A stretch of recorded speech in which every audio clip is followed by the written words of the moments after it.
Hey there, Mary Sheila here from BioYouth Labs, and today I'm talking about blood pressure, and I want to share 5 dietary and lifestyle tips you can do on the daily to support healthy blood pressure levels.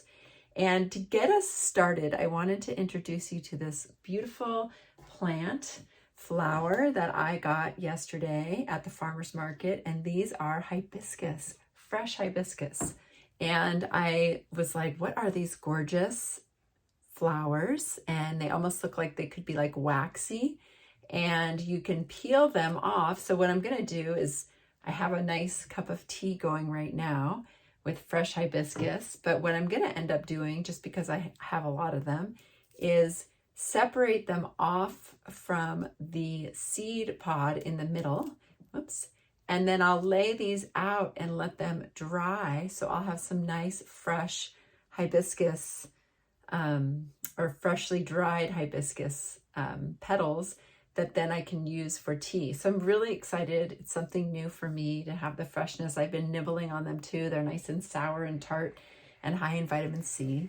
And you know, it's important to utilize the plant allies that are around us. So tea is such a really great way to sit down and have a cup of tea. What happens when we sit down to have a cup of tea? We go, or a friend comes over and we say, oh, we want to visit with them. And then we sit down and have a cup of tea. And that really lets us relax and be present, right? To our friend or to our hot cup of tea in our hands. And presence in our life is so key when it comes to really being able to be in the moment and let the nervous system create calm. And that's a huge way to support blood pressure in our body, right? Because we do know that it goes up when we are more stressed. We know it goes up when our breath is more shallow and we're not breathing deeply and feeling calm on the inside. So I encourage you to really kind of check that. And if a daily cup of tea kind of helps you get there, that's a great way to go, right? If you can make a point to say every day, you know, I'm going to sit down and have a cup of tea. Maybe I'll take it outside and soak up some vitamin D and watch the birds and just enjoy myself. That's another way to do it. So that's my first tip, really, is to, you know, let certain rituals that you have in your life be your ally to helping to create calm. Because really what we're trying to do is we're trying to affect our inner physiology. The second tip that I want to share, and this is something that I just see so much of, and I know it can happen to me too, but we have to have healthy boundaries when it comes to all the intake that we take from the outside world. And that's the news, that's scrolling on our phones or on our computers, that's diving down rabbit holes of whatever kind of information we want to find. We have to have boundaries around how much we're willing to take in, because it really gets people worked up. And I have to say, as a practitioner in the last few years, I've seen people get so riled up and stressed. And when you hear the word riled up, you can even think blood pressure is rising. We're getting heated and hot-headed, and people get hot and hot-headed online and in chats. And, you know, people are posting and not always being very nice. And it's much better for us. It's much better if we're not taking all of that in, because it's really not constructive. It's, you know, when we do those things, it's not going to change somebody's opinion, you know?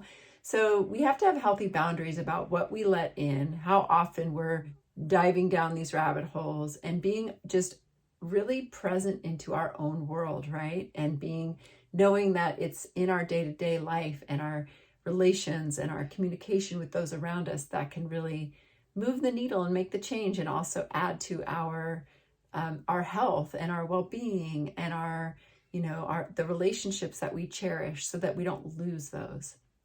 So having healthy boundaries around what's going on outside and online is a very important piece of the puzzle. I've seen a lot of health decline when people get really sucked in.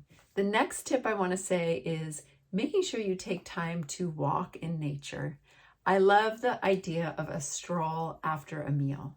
Have a meal, do your cleanup, and take a walk. that's a really healthy way to support metabolism. It doesn't have to be a sprint or a fast walk or anything, just a stroll. It could be 5 minutes, 10 minutes, 20 minutes, however long you have and want to do. But if you can create that space within your space of your meal, so you kind of allow a little bit more time when you have a meal, that is going to, that stroll just helps everything move in the digestive tract, and it helps create calm after a meal and avoiding, distractions or, getting into something and maybe not having good posture, right? We move, we walk, we support the digestive process, because that also will keep our waters, our inner waters, our secretions, everything kind of moving. And that's a big part of blood pressure. We have to remember that we are like 70% water, right? And so even if you have blood sugar issues, right, then the more you are moving a little bit after a meal, the more you're going to have better, your cells will be a little more sensitive to insulin. It'll help get your blood sugars down quicker, support your inner waters, support your blood pressure. So that's good advice, right? Doesn't that sound nice? Have a meal and go for a little walk. We like to do that after dinner a lot with our dog and our daughter, and just take a walk. And sometimes it's a sunset time or evening or dusk, and it's just really beautiful. And it's a great way to just continue the dinner time, family time together. The next tip I'd like to give you is a reminder to eat the rainbow. Now, that can sound so cliche, I know, but the more colorful fruits and vegetables that we are ingesting, those colors are actually pigments that the plant creates to support and protect it. And that is what then those pigments and those colors do, is they actually protect us and our blood vessels, and they're very healing. And they're such small amounts, really, when it all adds up, but it really supports us. And what I want to say about that is twofold, is that when we eat a variety of colorful fruits and vegetables, we are supporting a healthy microbiome. And the microbiome is all the bacteria that is lining your digestive tract and is supporting digestion, right? It's really helping us to unlock the vitamins and minerals, and then all the phytonutrients that are in our foods, that we get very small amounts, but they're able to travel through the body and support brain cognition and blood vessels and healing. So we need a healthy microbiome to do this. So a good diverse diet supports a healthy microbiome, and then a healthy microbiome helps us to get as much out of those colors and those, and all the nutrients that are in those foods, so that we have a really, better chance of absorbing them, breaking them down, utilizing them. So it's really important. It sounds like small, but it's really key. So you really want to prioritize those colors, because those colors really do add a layer of protection and nutrient density every time we eat them. The other piece of the puzzle when it comes to healthy blood pressure levels is to prioritize our sleep.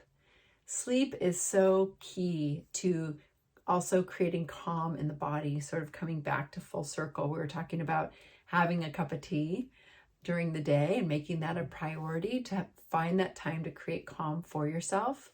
And then getting to sleep early is really key, because when we get to sleep early and we prioritize our sleep, the longer we sleep, the more calm, the more rest, restoration, detoxification that our body can do.